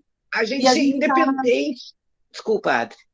Não, só para te dizer que a gente está com um projeto para isso, a gente vai implementar, independente de carga horária específica para isso, mas a gente vai ter que fazer por outros meios, né? Por outras, de alguma forma, a gente está tentando contemplar o que tu está falando aí. A gente também a gente, sobretudo, se permitiu usar, a LDB permite. Por exemplo, a gente pensar esse ano nas A30, em alguns anos, em progressão automática ao longo do ano. Não é só em AP que pode se fazer isso. Né? Bom, tá lá na 30, escreveu, leu com competência, vamos encostar numa B10. Se permitir criar situações, né? Ou estudar sobre isso para fazer em 2022, mas se permitir usar. Né? Eu acho e que sair debaixo do chicote do Adriano e usar o nosso potencial criativo. Eu acho que a gente... o fato da gente estar conversando aqui, tendo essa conversa aqui, já é um suspiro de esperança, né? E eu acho que era esse o nosso objetivo, era poder respirar sem ter medo de nada. Né? Então, é esse o nosso objetivo, de resgatar uma escola que pulse, resgatar uma escola que dê esperança para todos, inclusive para nós, professores. Era isso. Obrigado, querido. Silvinho, gostaria de fazer uma contribuição. Por favor. Então, uma das coisas que mais me chamou a atenção nesse resgate, primeiro eu quero parabenizar vocês por esse resgate, eu acho que foi muito importante. Não só o resgate dos ciclos em si, na história da rede, mas na nossa escola. Foi fundamental aí a contribuição também dos colegas, né, que deram seus depoimentos. E algo que eu confesso que me pegou muito é a questão antropológica que vocês trouxeram, né? Dessa consulta à comunidade, dessa ida à comunidade. Claro, conhecemos a nossa realidade ali de Escola Pessoa de Brum, mas eu acho que é muito importante que a gente, de alguma forma, pense em fazer isso, eu acredito que vocês já estão fazendo também, porque a aprendizagem ela precisa fazer sentido para a comunidade. E essa pesquisa antropológica que traz os temas, as falas da comunidade, ela faz justamente isso, faz com que a aprendizagem passe a ter sentido, que é algo que é muito presente hoje nos nossos alunos, essa falta de estímulo para o estudo, a falta de perspectiva, né, com relação ao seu futuro, e que faz com que, às vezes, a aprendizagem esteja descolada da realidade deles, né? Então, eu acho que gostaria muito que a gente pudesse pensar esses mecanismos de como ver esse tema, né, de que nós vamos entrar e que ele tenha sentido para a comunidade, para os nossos alunos, esteja linkado com a realidade deles, né, para que a nossa aprendizagem faça sentido. É isso. Parabéns novamente. Aí, parabéns para nós todos. Na verdade, isso aí, com certeza, só teve sentido porque foi uma fala de muitas pessoas, né? Na verdade, a ideia não era palestra, mas sim de um diálogo onde a gente pudesse, cada um com o seu olhar, resgatar coisas que são importantes. Só mais uma coisa. Fala, Braga. Eu gostaria Cala a boca aqui, de agradecer por esse momento Felipe, bacana. a Braga quer falar ainda. Peraí. Fala, Braga. Então, quando tu falou lá na pesquisa socioantropológica, né, hoje a gente tem vários limites, mas a gente não pode se esquecer que o ano passado a gente fez uma escuta sensível da nossa comunidade naquela pesquisa. Isso né? Ali também tem elementos, né? Então, assim, bom, lá em 95 foram usados alguns métodos. Eu estava me lembrando assim dos encontros com o Paulo no Secores, na rede viva que pulsa ainda na Restinga. Beleza. Mas a pesquisa a gente não pode jogar fora, né? Assim, com aquela leitura que se fez, aquela escuta que eu e outros colegas fizemos. Com certeza. Pode ter certeza que a gente não vai botar ela numa gaveta e esquecer dela. Felipe? Então, eu queria agradecer, né, por esse momento tão rico não que tivemos agora. Né? Tá sozinho? Sim, estou sozinho. Pode tirar a máscara, pode tirar a máscara que a gente vai te ouvir melhor. Tá, eu acho que assim fica melhor, né? Tá, é que eu estou também atendendo outras pessoas, por isso que eu estou de máscara. Tá, mas eu queria agradecer por esse momento tão rico que foi oportunizado, né? E parabenizar por todo mundo que contribuiu, que foram realmente umas falas muito ricas, um resgate dos áureos tempos aí de Secretaria de Educação, né, que nós tínhamos uma rede muito forte, e espero que daqui para frente a gente consiga melhorar essa rede. Tá? Parabéns para todos vocês. E obrigado. Mais alguém gostaria de manifestar alguma coisa? O Canibal está com a mão levantada. Vai lá, Canibas. Olha só, pessoal. Eu só quero um pouco recuperar novamente um pouco esse processo de construção de um debate, porque a gente perceber bem, o processo de construção do ciclo se dá naquele período, né, de redemocratização do país, com 2 desafios. Eram 2 desafios que tínhamos a nível de termos uma política de educação para todos. O primeiro desafio, então, era universalizar o acesso. Hoje, o nível fundamental, hoje no Brasil, nós estamos praticamente quase a 100%, né, de acesso em todo o país, enquanto o ensino médio é bem menos a taxa de universalização, é bem abaixo. Então, o processo de construção dos ciclos foi um debate nacional, a partir do processo de democratização, onde Paulo Freire e os estudiosos, a academia, né, o meio sindical, os movimentos em defesa da escola pública, foram movimentos na década de 90, justamente para dar conta desses 2 desafios: universalizar a educação e manter esse processo, manter os alunos da melhor forma possível, né, dentro desse processo, dentro da escola. Acesso e permanência, né? Isso, e permanência. Então, o problema que aí muitas vezes aparece, agora acho que ali na mensagem uma colega se referiu a isso, e tu também te referiu como um dos problemas, o que o senso comum, e de uma forma geral, coloca de uma forma preconceituosa e de uma forma leviana, é que alunos do ciclo não aprendem. Então, isso é uma coisa, como eu também trabalho no Estado, e quando eu estava aí, anos atrás, eu também estava atuando no ensino médio, numa escola estadual, e eu me deparei com este preconceito. E de que forma esse preconceito apareceu? Eu, como professor dos primeiros anos do ensino médio, num determinado momento, numa reunião de conselho de classe, uma professora disse assim: esse aluno não aprende porque veio do ciclo. E eu comecei a fazer, eu fiz um levantamento, como eu era professor só de todos os primeiros anos, fiz todo um levantamento perguntando para cada aluno qual tinha sido a rede em que ele concluiu o ensino fundamental. Poucos eram da rede privada, depois tinham que concluir na rede estadual e também alunos também da rede municipal. Muito bem. Esse aluno, ou outros alunos que alguns professores da escola onde eu trabalhava identificavam como alunos que tinham dificuldade de aprendizagem e sem saber, faziam a relação direta, que eram, são alunos que não aprendem, porque são alunos que vieram da rede municipal do ensino por ciclos.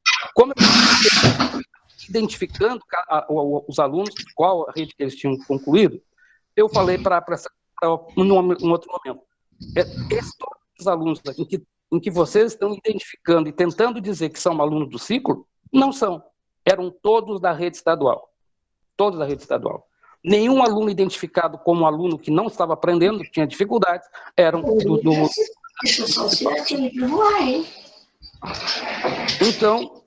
Então, esse drama, né, em que, de uma forma preconceituosa, é dito que os alunos de ciclo não aprendem, então é uma forma leviana, uma forma muito rebaixada, ao ponto de em que o último governo não só sabotou, como destruiu o pilar básico de uma proposta do ciclo que não se limita, embora seja o essencial, que é a questão de como trabalhar o conhecimento, de como abordar o conhecimento, como qualificar a aprendizagem do aluno, nos termos que a proposta de ciclo se propôs, que foi a partir da explicação que o senhor nos ofereceu aqui agora. Mas,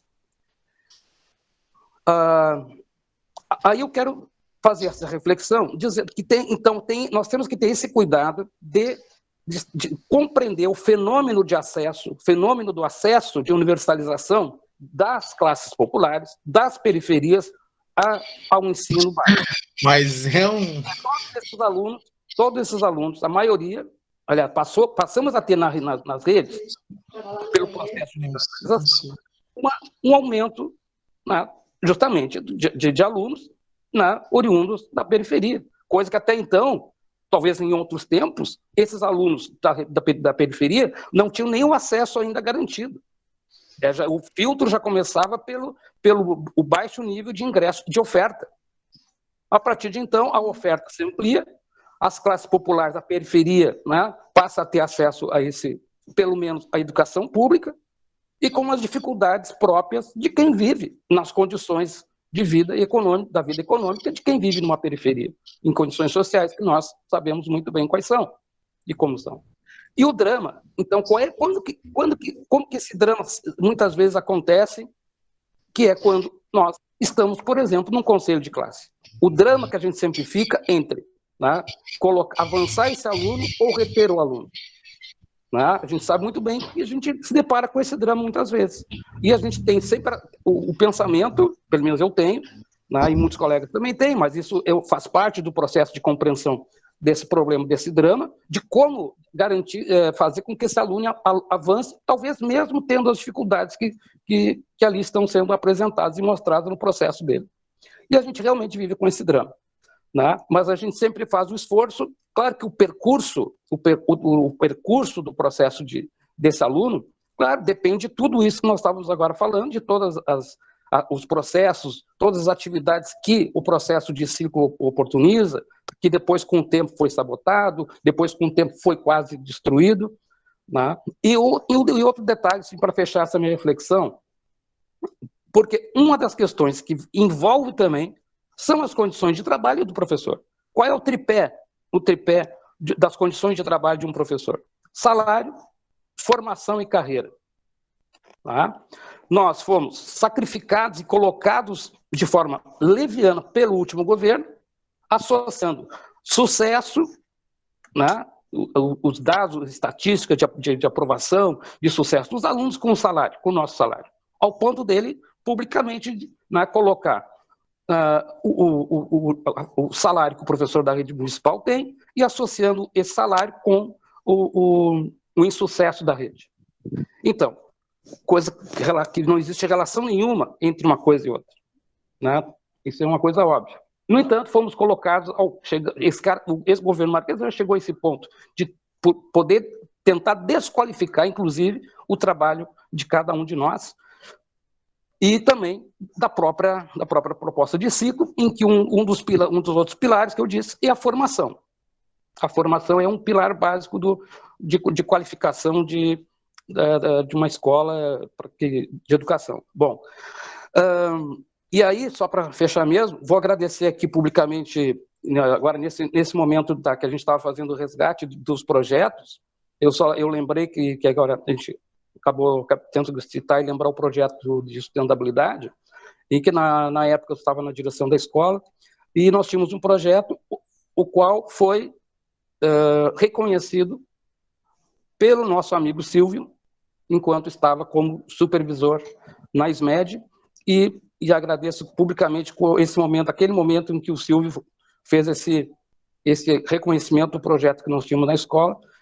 E é isso, colegas. Eu acho que o debate sempre, esse problema vai ser sempre permanente, né? Esse drama da questão da qualidade, do acesso, da qualidade e da permanência do aluno da melhor forma possível.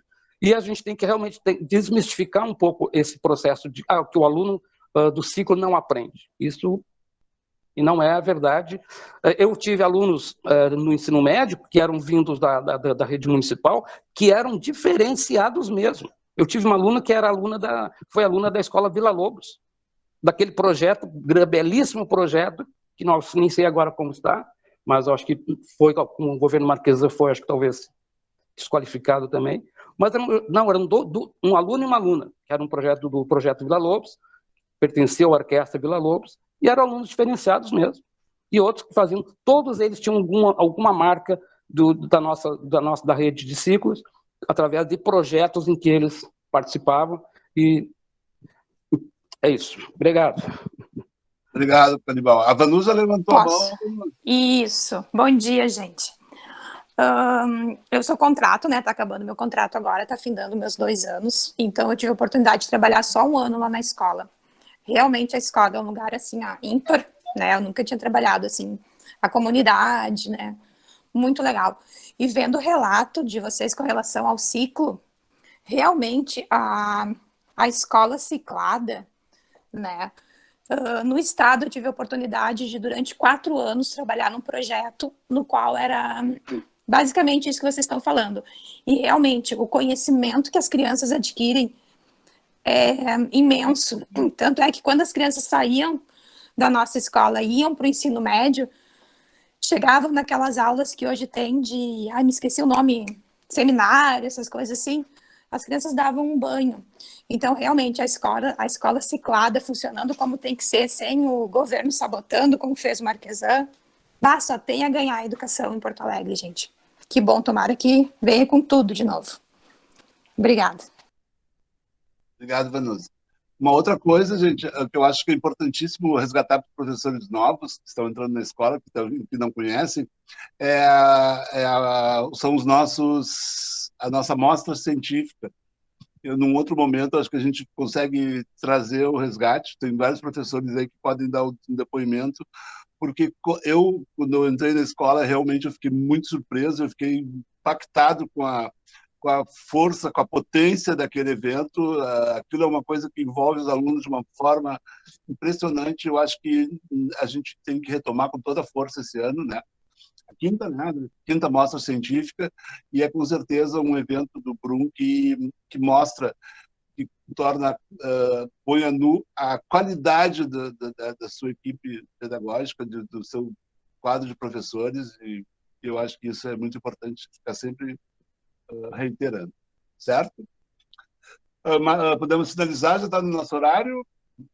Adi, quer falar alguma coisa? Alguém mais, gente? Não sei, eu acho que a gente fez 2 horas de conversa, 2 horas e pouquinho, né? E de um papo, assim, bem bacana, que o nosso objetivo aqui, tanto da direção quanto da equipe como um todo, né? Era mostrar um pouquinho para o pessoal que está chegando agora, mas também resgatar um pouco dessa conversa, dessas nossas ideias, né? Enfim, o que é os ciclos, de uma forma o Silvio não para de mexer no teclado, eu não consigo falar, eu não consigo prestar atenção. Deu. Mas, assim, a palavra e o termo, enfim, que a gente queria deixar para vocês, assim, é esperançar, para que a gente possa... a gente está cheio de esperança, nós, enquanto equipe, né? E a gente gostaria de partilhar isso com vocês, né? É a questão da esperança. A gente precisa ter esperança, e a esperança não é um de esperar, e sim de ir construindo aquilo que a gente quer ali na frente, né? Então, acho que a nossa fala foi bem bacana, enfim, né?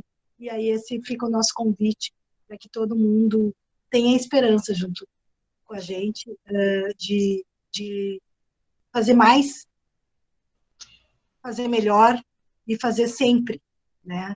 Que a gente não desista, apesar desses governos aí, né? E não é um momento propício, né? Com toda a retomada de contexto do Canibal, né? É mais um desafio, porque a gente está no governo Bolsonaro, a gente está no governo Melo, mas a gente também já teve tempos bem difíceis, e aí é um convite, né? Como diz o Paulo aqui, que a gente vai fazer juntos, né? Uma escola que pulse esperança de dias melhores mesmo. Bem? Certo, gente? Obrigado a todos. Silvio. Oi, querido. Silvio, Só queria lembrar que, paralelo à amostra científica para os anos finais, para os anos iniciais tem a amostra cultural. Claro. Não, eu acho que não pode ser, aí fica uma sugestão, Ana, que não seja paralelo, não.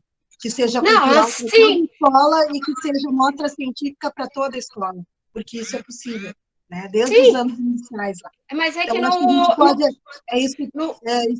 o convite é esse, que a gente possa melhorar ainda mais. Né? É que no ano anterior, antes da pandemia, né, não deu tempo hábil e foi paralelo, paralelo. Isso aí. Mas é possível ser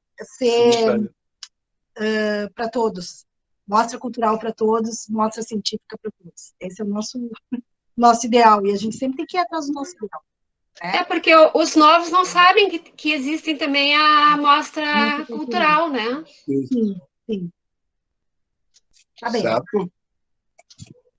Tá bom, gente? Vamos preparar o almoço, então.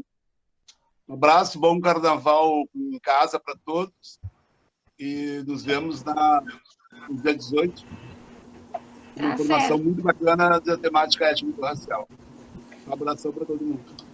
Mas o Fabiano já não deixou pronto o almoço. Abração para todos. Abraço. Está subindo.